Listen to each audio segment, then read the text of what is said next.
hey, well, who been your favorite guest on the bus? Like you just like, oh, this was a banger. Not even it didn't even have to be a banger. It's like the vibe was right, bro. Everything was good. I feel like the after show was good. I feel like it all depends on like what vibe you're wanting. Like for me, my favorite sit down was probably Darren Waller. Because he talked about, we could have talked for hours. Like we could have done, at the end, I was like, bro, you need to go on Rogan. Like this story, like what you're saying here, how open you are about it, like you need to be on a platform bigger than this.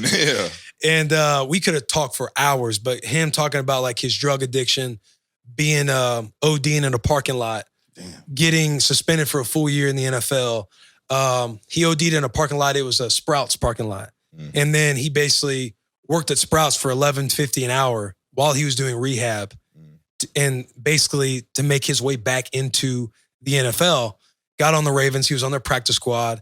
And then the Raiders saw him practicing before a game out on the field pregame. They were like, who is that? Damn. And then the next week, Gruden and them and Mayock and them claimed him off waivers. He was a Raider, finished out strong on the season. Then he earned himself that contract the next year. Because Madden was asking him, they're like, don't you think you should be out? Because he was like a 69. So he's like, you know, I haven't really gotten to showcase my ability a whole lot. And then he went off like last year or 2 years ago now. But then he earned himself a big deal. But sitting down with him and hearing him talk so openly about everything and talk about why and getting to the root of everything, like dating all the way back to like middle school to where how he felt around his friends or playing sports outside, but then also being good in the classroom and then how he'd get made fun of from both different groups. Like, you know, his boys that he played sports with would make fun of him for academics. Dudes on academics would wonder why he's outside playing like sports and stuff. So he always dealt with like just issues as a young kid. Both parents married and everything. Don't know how he fell off into the addiction world, but he started taking pills in college and he'd be at Georgia Tech. And he's like, because he didn't really want to play ball, and he started taking pills and stuff. And when he'd be injured, he'd be on the sideline with a Gatorade bottle full of vodka and be telling teammates to smell it. He's talking about all this stuff on the pod, like you know how he, would try to finesse how he tried to finesse piss tests, like drug tests and stuff. Like, so sitting down with him, you know, motherfuckers done did it. Yeah, I know those same stories. Yeah, I could tell you. I mean, I could, but I would never say these niggas' names. But I'm saying it's like. Niggas really be out here finessing them hoes. Trying to do the most to get out of it. Instead of just I would ask like, hey, Comp, can you pee in my cup? Yeah. So I can go, this is back when I was in Nebraska, and you know, I was like, hey, no, man. Like, we happen to get caught, like, I am not responsible for this. But he was probably my favorite. And because I met him, I didn't know he had all this story, right? Because I went to Oakland.